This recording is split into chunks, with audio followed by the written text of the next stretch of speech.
Welcome back to the kickoff. Newcastle are in the top 4 after 4 games played. Hopefully it stays that way.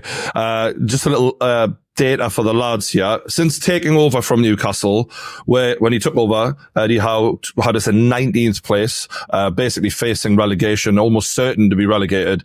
Since then, he is the 4th highest points tally manager in the Premier League with 185. He's level with Spurs, more than Man United, more than Villa, a lot more than Chelsea. So only Liverpool, Arsenal and Man City have outperformed Eddie Howe since taking over from Newcastle. The question is, can we maintain that this season? Can we get top 4 when we're not really playing well? If I'm honest, lads, what do you reckon from what you've seen so far this season? I wonder, I wish you could sit Eddie Howe down very honestly and say, is this what you thought it would be like? When you signed for the richest owners in football, did you think you'd be playing Sean Longstaff this often? Do you know what I mean? It's like, I know what you're saying, Brian, about the standard of football, but it's the standard of players on the pitch. And if I'm not mistaken, Bruno and Joe Linton went off injured yesterday. There was a couple of injuries, but the Tonali issue is what really is bothering some of the fans. Like the fact that he's starting Longstaff ahead of Tonali. We've already had to live without him for a year. He's just had an unbelievable game for Italy, in the midweek with an amazing assist. I don't know if you're seeing the flick he sent through for the volley. So when, you say that, we're excited to see this guy play. We paid 55 million for him roughly. And then you're starting Longstaff again and inevitably taking him off at half time. And with Eddie, there's just a level of like, do you know when Gareth Southgate sometimes would start players because he just felt a bit more safe? And you start with Murphy and you start with Longstaff instead of Harvey Barnes, who you spend 35 million for, and Tonali you spend 55 million for, and you're just sort of scratching your head. And inevitably they come on and they change the game. And much like Gareth Southgate, you go amazing substitutions. But then the real question is, why weren't they playing from the start? They're the better players. So there's a bit of frustration there on that. I'm looking at Newcastle now though, and I'm looking at the games that you've played so far. So you've got a win against Southampton, fair enough. You had a sending off in that game. It was a close win, 1-0 win. Then you drew against Bournemouth, let's be honest, actually are underrated team. They're okay, but again, you should be winning that game really. Then you got the victory against Spurs, fair enough. And then you pulled it back. Ultimately, Wolves were 1-0 up. You pulled it back in the last couple of minutes, right? Well, 75 and then 81 with the goals, right? But I'm looking at it now, and I suppose the question that I'm looking at it is, are Newcastle really in a little bit of a false position in terms of the league? And I'm not saying that you can't be right up there, but what I'm saying is after 4 games in the Premier League, I agree with you. I don't think the performances have been that good. Of what I've seen of Newcastle, you've scraped wins rather than being incredibly convincing. And I agree with you. Like, I look at the team sheet now, and as a Chelsea fan, fair enough. Stones in glass houses, I shouldn't really be talking about this, but I'm not particularly worried about that starting 11. When you look at it, even with players on the bench that you're bringing on, this squad, if you do have injuries, like if Isak is injured and you're without him, and if God forbid, you're also without a player like Bruno, I think you're in trouble. Like I do look at it, and I think you will be a bit more porous. And there's only so much quality and sort of guile that Eddie Howe can sort of deliver from the team, because I do think he's got that sort of X factor where he gets more out of players than the sum of their parts. Ultimately, like you look at Fabian Schär scoring sort of screamers from outside the box, right? And fair enough, it did take a deflection if we're being honest. But yeah, like I think sometimes he gets a weird amount out of teams. So yeah, my general thing at the moment is, yeah, fair enough, you're up there and you could absolutely challenge, but I do think the position is a little bit unfair at the moment in terms of the general performances. I think we've been the worst team in every game we've played. So to be level on points with Arsenal is mind blowing. And also, like, if normally you start a season with this amount of points, you said to me before the season, Newcastle 4 games played, 10 points on the board. Who's played well? I'd say Bruno, Gordon and Isak. None of them have played well this season. If anything, Isak has been a shadow of himself. Gordon, I was worried for him mentally. He looked like since the Gareth Southgate thing, where for some reason Gareth Southgate apparently got the hump with him for riding his fucking bike and falling off, and maybe saying that we could be a bit more dynamic and attacking an interview. Gareth Southgate took that personally, like Michael Jordan style, and gave him 2 minutes of game time when he clearly could have done more. And he's not come back with the same level of confidence, and I feel like that's affected his confidence. Bruno Guimaraes not impacting the games the way he normally would. So that's a real fear. And again, I do agree. I think we're in fact, I think before this game, our XG was one of the worst in the league this season. And I'm kind of waiting I thought this game would be against Wolves. I thought there's no way we're winning here. We're losing this because you can't keep playing as poorly as we are. Like our passing accuracy, just holding the ball. Like, as Craig's seen earlier this season, Spurs dominated us at home. And in previous seasons, we've been rampant against Spurs at St. James's Park. When we battered them 6-1 or whatever it was, we looked like a championship side against them in that game. So I'm sort of panicking for when the real results start matching the performances here. We're defensively weak. We don't have a lot of control in the midfield, and up front, we're nowhere near as good as what we usually would be. And in the transfer market, I mean, what a shambles. We lost our directors. Amanda Staveley has been, pushed out. And she was very much like the queen of the club, right? She had a lot of unity there. The players loved her. The fans loved her. And then, this Darren Eales, the Eagles guy, has taken over from her, who doesn't really seem to have the same level of charisma and warmth about him. And although, you're basing it on what you do in a business level, there's just a feeling people can create sometimes of unity, and I don't get that with him. And then you've brought in a director of football who has openly criticised the manager by saying that the previous transfers, which got us to a point of from 19th in certain relegation to Eddie Howe maintaining the fourth best form in the league over that time, was not fit for purpose. Now, as much as I understand what he might be meaning is, look, we need to be cleverer in how we spend money, maybe spend less money, but for more long-term payoffs in younger players. Coming out and publicly saying that it wasn't fit for purpose when we've transformed the club to as best we can while still having half a squad with Steve Bruce players, there's definitely a disharmony there to some degree. I don't know how much. And I just don't think Eddie Howe actually wants anyone telling him on a football level what he's doing at the football club when he's the one responsible for transforming it. What do you reckon about the director of football managing relationships, lads? I worry about that. If I was a Newcastle fan, especially when there is potentially a gap with England, and Lee Carles is there, but we don't know if he's going to keep that job. He'll get that job. I think he's done enough now. Well, unless Eddie Howe puts his hand up and says, hey, look at the points total I've got with Newcastle over the last couple of seasons. Look at the shit I've had to deal with. Look at the squad I've had to manage. Look at the injuries I've had. You really don't think that I'm the guy at this stage in my career when you've got potentially a once in a generation team of talent? We saw that with Pochettino as well, didn't we? Like, everyone thought it was just, Chelsea just sacked him or whatever. And then we come to find out that, Bowley wanted to keep him, and there was problems with him in the hierarchy. And then all of a sudden he ends up the manager of the American, the USA team. So it could happen with Eddie Howe as well. You never know. If there's a real, if there's a real clash in vision between him and the higher ups now and the people that brought him in, these things can escalate quickly. And the England job is a complicated job. Yeah, I think that's the key point. I think it can't just come from Eddie Howe wanting to even take the England job. I think it's also got to be Newcastle happy to open the door. Because otherwise, he's under contract. I think they'll just keep him. I don't think they'll be under any pressure for Newcastle. If a manager says, I want to go, that's it. There's a worry then. Managers aren't like players. You don't get these long drawn out sagas. If a manager wants out, they're out, because it's not like a player. If you got one player who's giving you problems in the dressing room, you sit him on the subs bench for a week. You let them train elsewhere so they don't affect the group. If you've got a manager whose head's turned, how can they manage a squad of 24? The hard bit is Paul Mitchell has been brought in by Newcastle's chairman as his man. Now, you don't want him, trust me. You've appointed me to be the guy to control the club, right? You want me to steer the long-term future of Newcastle United. Now, in order to do that, I need to have control over player acquisitions.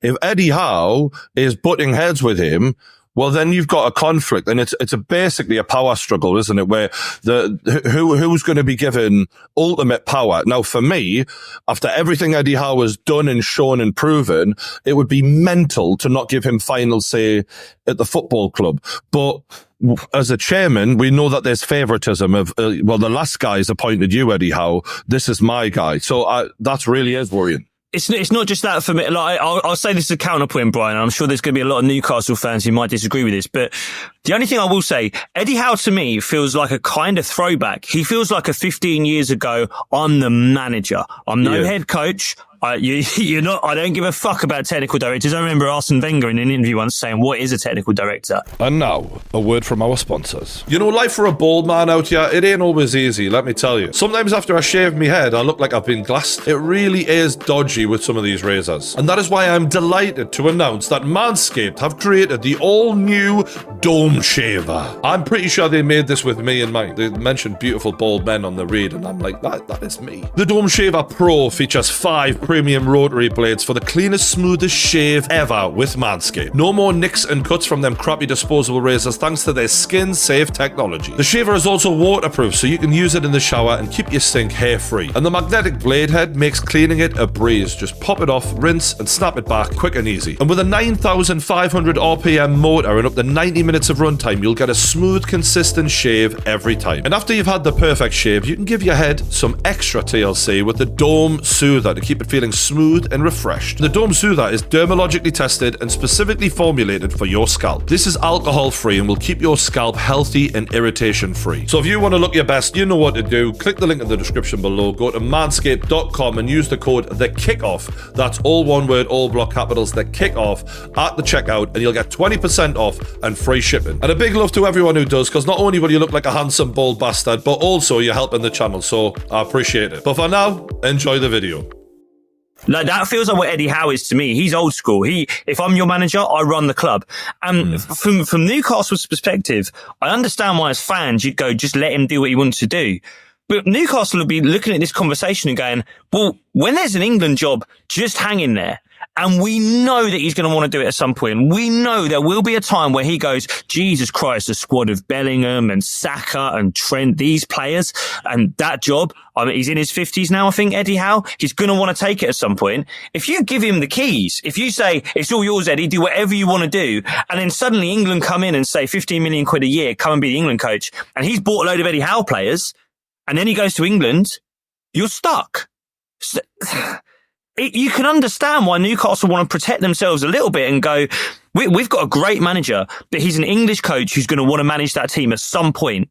We need to think 5 years ahead. We need to think 10 years ahead. We can't let ourselves get in a situation where we put all our chips behind Eddie Howe.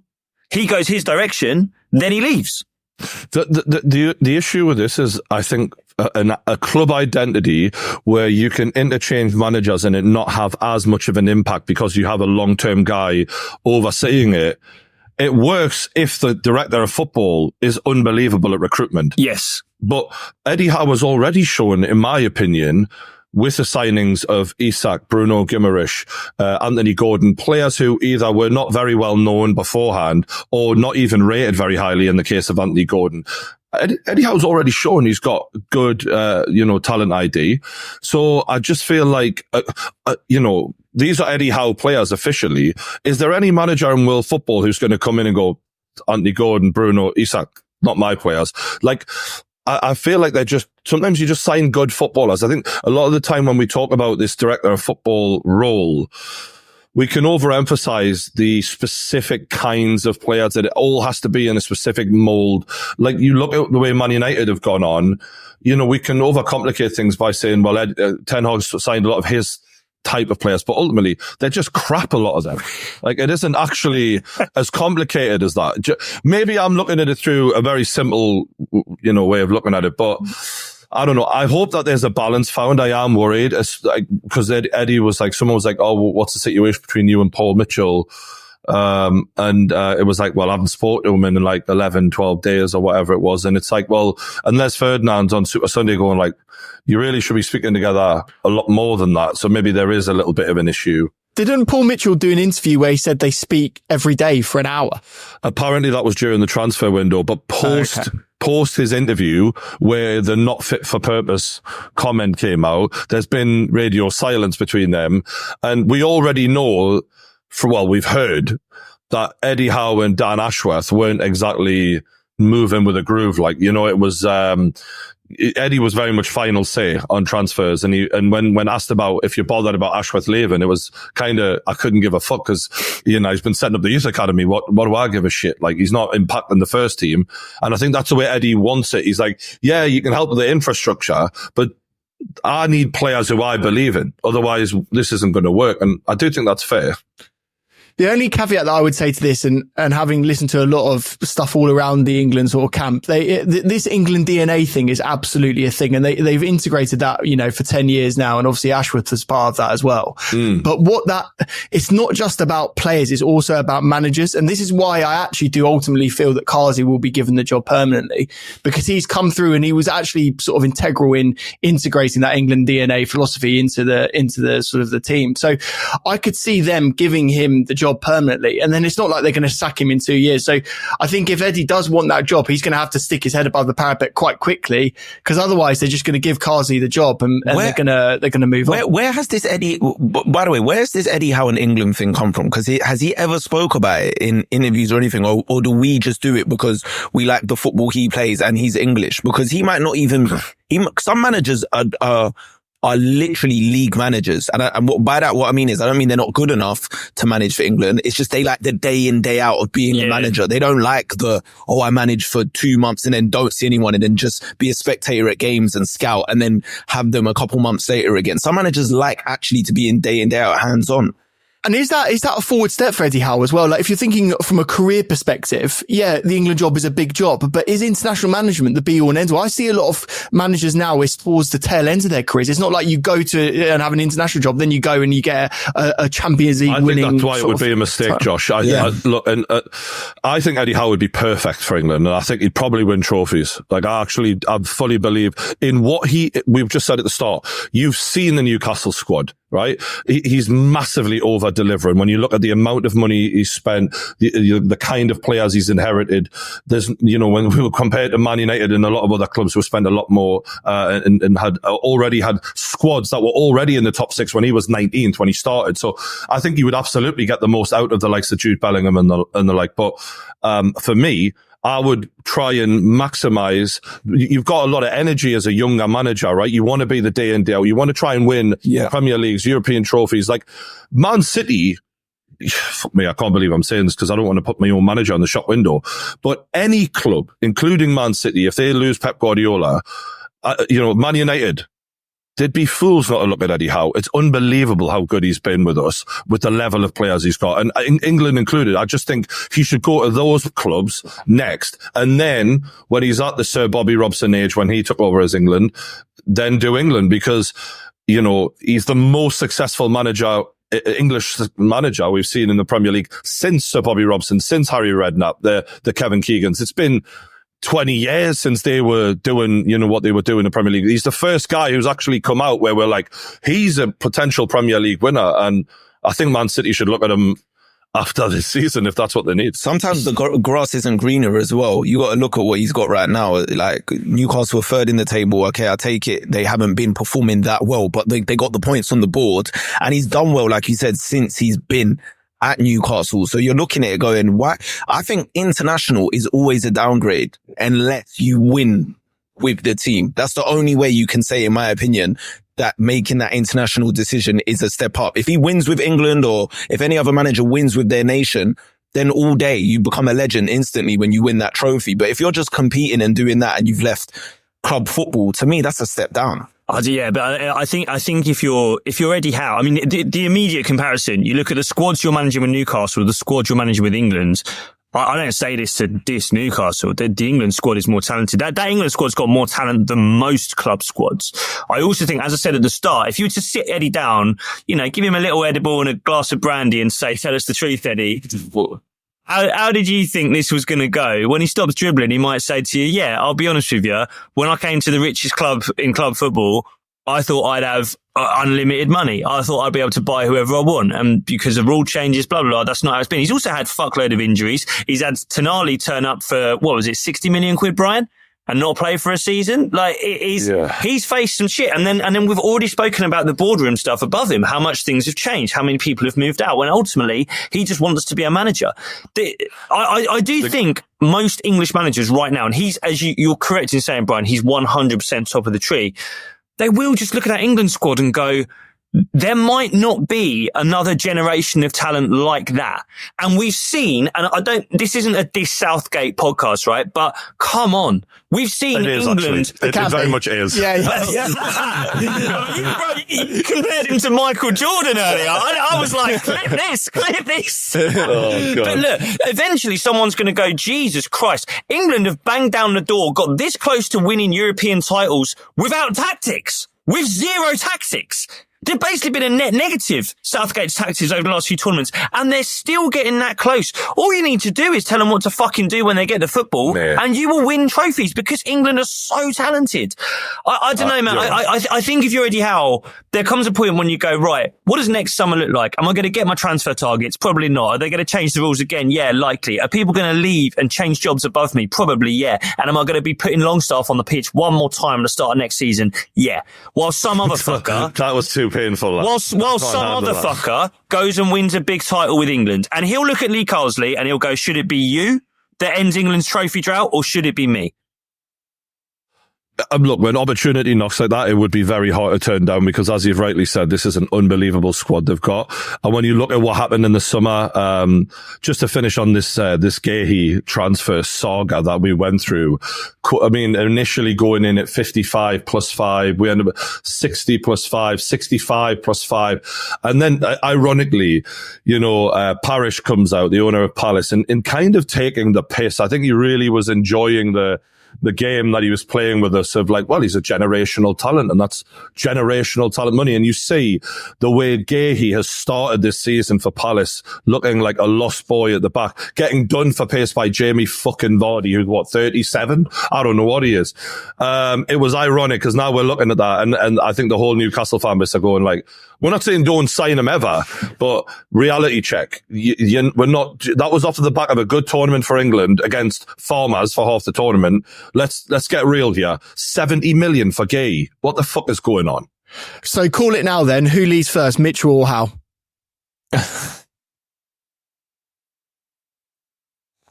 Sporting directors can be there for a little while. That's what I'm talking about. And also, Howe's a man in demand. So I would bet on Howe, just because I wouldn't be surprised if Man City look at him, because the one thing, Pep Guardiola's got a lot of disciples. He's got a lot of managers who've, worked with him before, and they may look at one of his mates.